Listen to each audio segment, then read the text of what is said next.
Olá, boa tarde a todos. Estamos aqui mais uma semana tentando manter esse ritmo, ainda me adaptando a esse sistema de gravações. Mas continuo empolgado com a ideia, continuo contente com a ideia. E novamente, pelo número de visualizações que os vídeos têm tido, continuo me sentindo empolgado, tá, para continuar esse trabalho, né? E hoje vamos discutir um pouco nesse ritmo que a gente vem feito sobre a terceira obra que se encontra no volume 1 da Patrística, Padres Apostólicos.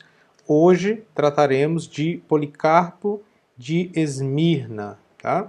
Como sempre, vamos iniciar com uma breve biografia. Depois eu passarei a dar uma olhada no próprio texto que a Patrística nos traz a respeito de Policarpo. E depois vamos fazer uma breve viagem dentro da obra, tá bom? Vou iniciar então pela biografia, como tenho feito nos demais vídeos. Bom, inicialmente eu gostaria de convidá-los a visitarem a página da Arquidiocese de São Paulo, onde temos um texto sobre São Policarpo de Esmirna, que vai nos dar algumas informações para esse início da nossa conversa. Nascido em uma família cristã da alta burguesia no ano de 69, em Esmirna, Ásia Menor, atual Turquia. Vamos já dar uma olhadinha no mapa onde é que fica Esmirna. Basicamente, os registros sobre a sua vida foram nos trazidos por Irineu de Lyon, né? E Policarpo foi discípulo do apóstolo João e teve a oportunidade de conhecer outros apóstolos que conviveram com o Mestre Jesus, né? Ele se tornou um exemplo íntegro de fé e vida, sendo respeitado inclusive pelos adversários. 16 anos depois, Policarpo foi escolhido e consagrado para ser bispo de Esmirna, para a Ásia Menor, pelo próprio apóstolo João. Ele foi amigo de Inácio de Antioquia, que discutimos no vídeo passado, né? E, bom, ao contrário de Inácio, Policarpo não estava interessado em administração eclesiástica, mas em fortalecer a fé do seu rebanho. Ele escreveu várias cartas, porém a única que se preservou até hoje foi endereçada aos Filipenses no ano de 110. Vamos discutir esta carta justamente aqui no presente vídeo. Nela, Policarpo exaltou a fé em Cristo, a ser confirmada no trabalho diário e na vida dos cristãos. Também citou a carta de Paulo aos Filipenses, o Evangelho, e repetiu as muitas informações que recebera dos apóstolos, especialmente de João. Por isto, a Igreja considera padre apostólico como foram classificados os primeiros discípulos dos apóstolos. Bom, e a seguir o texto nos traz um pouco sobre a perseguição e martírio de São Policarpo, que ocorreu no reinado de Marco Aurélio. Mas, para falar sobre isso, eu gostaria de lidar diretamente com o texto que se encontra na Patrística, tá bom?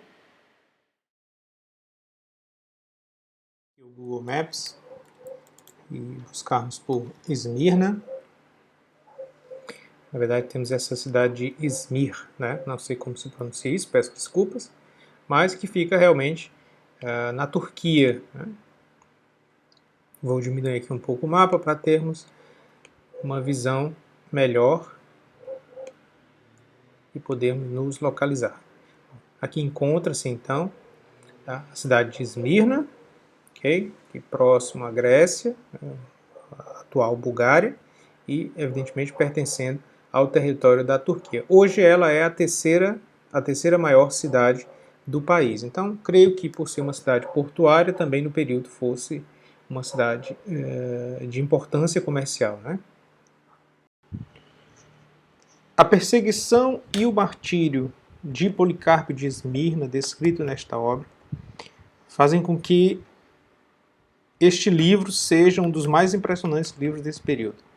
É impossível você ler esse martírio sem ser tocado, e não sei se existe algum trabalho relacionando este texto com o Fédon de Platão, em que ele descreve a morte de Sócrates, mas eu percebi alguma proximidade, não sei se por mera coincidência, E acho que seria, sim, um trabalho muito interessante a comparação desses dois livros, porque aqui nós encontramos aquela mesma força do texto que nós encontramos em Fédon, naqueles momentos finais de Sócrates, que é, evidentemente, uma das mais impressionantes obras de Platão. Né?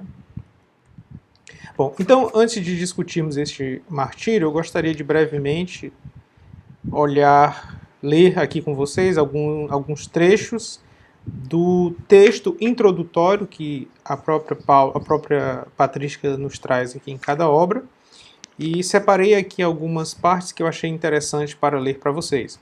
Por exemplo, uma parte do texto que confirma isso, que nós acabamos de ver na página da Diocese de São Paulo, e que diz o seguinte: segundo Tertuliano, Policarpo teria sido ordenado bispo pelas mãos do próprio apóstolo João. Mas na frente temos outra confirmação, aqui escrita por Irineu de Lyon. Podemos ainda lembrar Policarpo, que não somente foi discípulo dos apóstolos e viveu familiarmente com muitos dos que tinham visto o Senhor, mas que foi estabelecido bispo da Ásia na igreja de Esmirna pelos próprios apóstolos. Mas na frente eu separei uma parte do texto em que ele brevemente inicia a discussão sobre a perseguição e martírio de Policarpo. Houve em Esmirna uma perseguição. Policarpo estava escondido fora da cidade. Um de seus escravos o traiu. Preso, foi conduzido ao circo para ser queimado vivo. Todos os admiravam. Quando entrou na arena, os pagãos gritaram: Eis o doutor da Ásia, o pai dos cristãos, o destruidor de nossos deuses. Sofreu martírio, provavelmente, aos 23 de fevereiro de 1055. Teria então 86 anos. Era um domingo ou o dia do grande sábado da ressurreição. Então, aqui é para nos lembrar que quando Policarpo foi levado à fogueira, ele já era um senhor de idade avançada, 86 anos. A seguir o texto fala da carta aos Filipenses. Policarpo teria escrito várias cartas destinadas às diversas comunidades. Destas, só se conservou parcialmente em grego e inteiramente em latim a endereçada aos filipenses. Mas na frente o texto diz o seguinte: a razão da carta parece ter sido o fato de as comunidades de Filipos ter pedido a Policarpo cópias das cartas de Inácio de Antioquia. Policarpo enviou as que tinha e aproveitou para anexar uma carta pessoal. A carta está recheada de toda sorte de exortações sobre a verdadeira fé, o valor da caridade e esmola, sobre o dever de orar pelas autoridades civis, insiste sobre a necessidade de se abster de todo tipo de cupidez. Sua cristologia é simples, crê na morte redentora de Cristo, sua ressurreição, na justificação e salvação. Cristo é juiz dos vivos e dos mortos, é o fundamento de toda a obra do cristão. E mais na frente o texto vai nos falar um pouco mais sobre o martírio. Tá? Por volta do ano 400, um autor anônimo se fez passar pelo sacerdote Piônio de Esmirna, morto em 250, escreve uma vida de Policarpo. Embora totalmente lendário, insere nela o texto completo, autêntico, da carta da igreja de Esmirna endereçada à igreja de Filomélio, relatando o martírio de Policarpo. Trata-se de um texto no gênero literário epistolar, escrito logo depois da morte de Policarpo, endereçado à igreja de Filomélio. Este é o primeiro texto cristão que descreve o martírio e também o primeiro a usar este título de Marte para designar um cristão morto pela fé. Bom, então, o que vem a ser o texto que nós temos, a carta aos Filipenses, temos uma primeira carta aos Filipenses, que é um texto muito breve, e vem então a segunda carta aos Filipenses, na qual eu separei alguns textos que achei interessantes discutir aqui com vocês. Né? Bom, como eu havia explicado, ele é uma carta em que ele vai ensinar, que ele vai dar instruções, e eu separei então justamente algumas partes que eu achei interessante discutir aqui. Então o primeiro texto que eu separei aqui para ler foi o texto que um breve texto que fala sobre o amor ao dinheiro, né? Aqui não devemos confundir amor ao dinheiro com a busca necessária pelo dinheiro, né? O princípio de todos os males é o amor ao dinheiro. Sabendo, portanto, que nada trouxemos ao mundo e que nada podemos levar dele, armemo-nos com as armas da justiça e ensinemos primeiro a nós mesmos a caminhar conforme o mandamento do Senhor. Depois, no texto a seguir, ele fala do dever dos esposos. Agora, o que eu achei curioso é que o título do texto é Dever dos Esposos, mas ele fala apenas dos deveres das esposas. Em seguida, que as vossas esposas caminhem na fé que lhes foi dada, no amor e na pureza, tratando carinhosamente seus maridos com toda fidelidade, amando também os outros com toda a castidade e educando os filhos no temor de Deus. Talvez isso nos leve a crer que faltou algum pedaço desse texto, já que aqui fala simplesmente das esposas. Depois ele também vem falar num texto muito bonito sobre o dever das viúvas, e que diz o seguinte: que as viúvas sejam sábias na fé do Senhor, intercedam sem cessar por todos. Fiquem afastadas de toda calúnia, maledicência, falso testemunho, amor ao dinheiro e qualquer mal.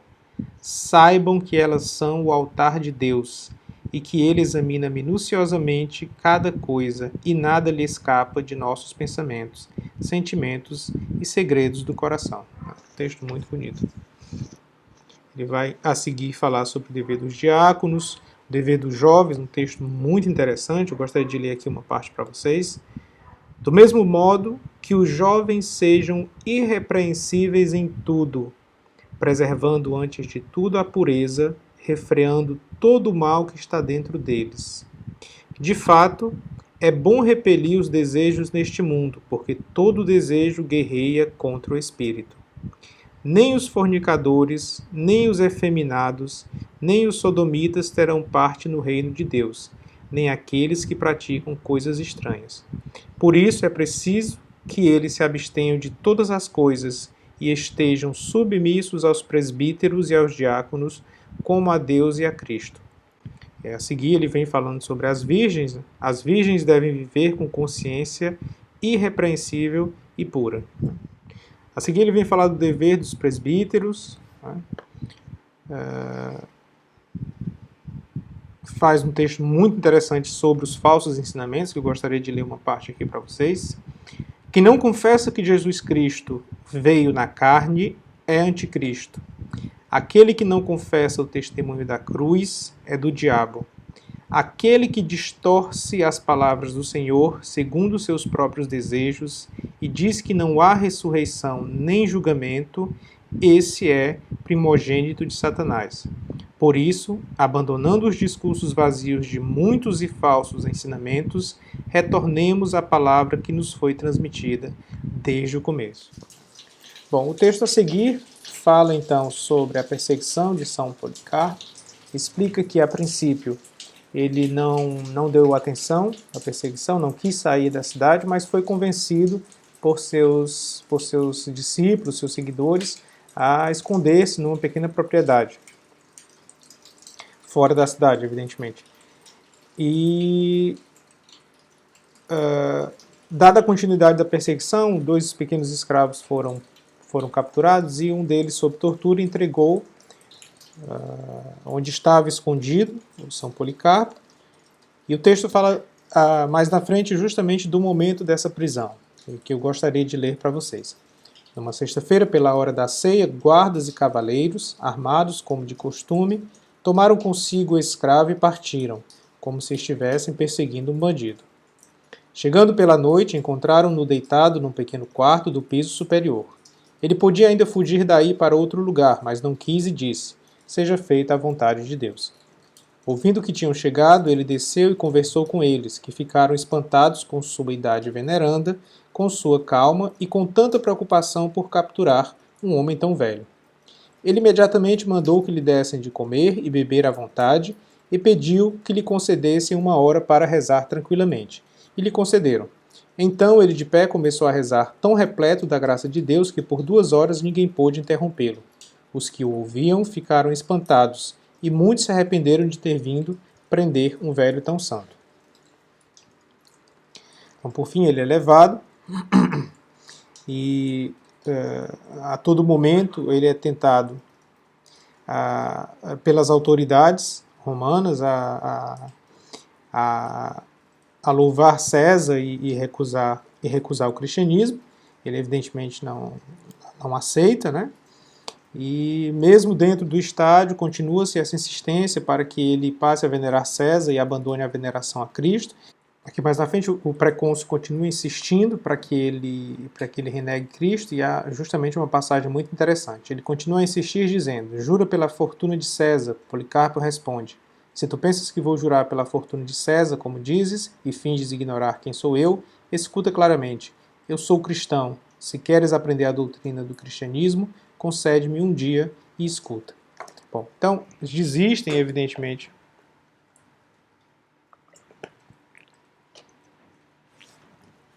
Bom, eles desistem de tentar convencer Policarpo a recusar Cristo, e o texto explica que não é mais possível lançá-lo aos leões, porque já havia sido terminado no dia esta fase, e a proposta seria queimá-lo vivo. Há então um texto aqui interessante sobre isso que diz o seguinte: então as coisas caminharam rapidamente, mais depressa do que dizê-las. Imediatamente a multidão começou a recolher lenha e feixes tirados das oficinas e termas. Sobretudo os judeus se deram a isso com mais zelo, segundo o costume deles. Quando a pira ficou pronta, o próprio Policarpo se despiu, desamarrou o cinto e ele mesmo tirou o calçado. Ele nunca fizera isso antes, porque sempre cada um dos fiéis se apressava a ser o primeiro a tocar-lhe o corpo. Mesmo antes do martírio, ele já fora constantemente venerado pela sua santidade de vida. Imediatamente colocaram em torno dele o material preparado para a pira. Como queriam pregá-lo, ele disse: deixai-me assim.